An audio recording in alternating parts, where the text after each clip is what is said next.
You're trying to make a deal today in a room with Kevin McCarthy where what he was doing before he came up here was expelling Liz Cheney from his leadership group for saying things like, the election is over, as she said last night on the House floor. And Kevin McCarthy is the same person who supported Liz Cheney just weeks ago. How can you accept whatever someone like Kevin McCarthy says today as something that you're actually going to legislate a few weeks from now or months from now? If a man looks me in the eye, gives me his word that something's going to happen, I take it unless he breaks it.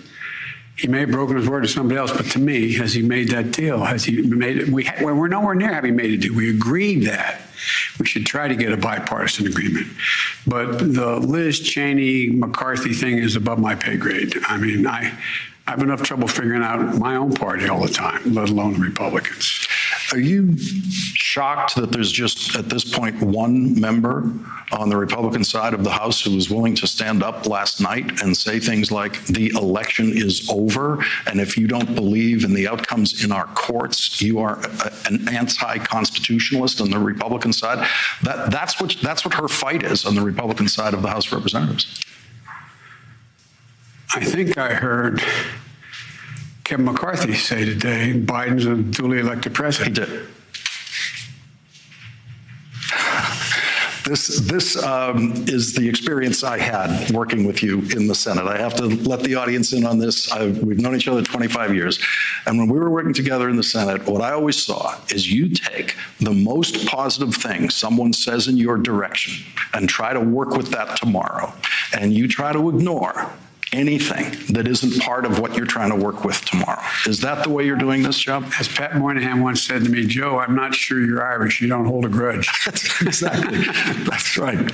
I don't. Look, it's too important to the American people. I don't want to sound, I'll just say what I believe. It's too important for the American people for me not to continue to reach out to get things done with people I agree and disagree with. I mean, I ended up making a deal with Jesse Helms, for Lord's sake, on funding the United Nations. I didn't have to give up anything, but I worked on it. He finally came around. But if I had said, because of Jesse Helms has done all these other things, I'm never going to deal with him, it's just not the way it works. I don't, look, I believe, how can I say it? My mother used to give me, I believe in redemption for myself as well. Mm-hmm. But look, Lawrence, I once had a doctor who had worked on me because I had an aneurysm 20-some years ago. He said, you know what your problem is? He said, you're a congenital optimist.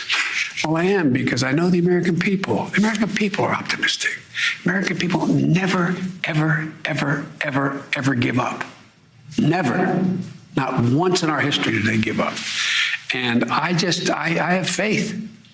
I have faith. We just got to keep pushing it. Hey, thanks for watching our YouTube channel. You should know that you can follow today's top stories and breaking news and catch up on your favorite MSNBC shows all in one place. Download the NBC News app today.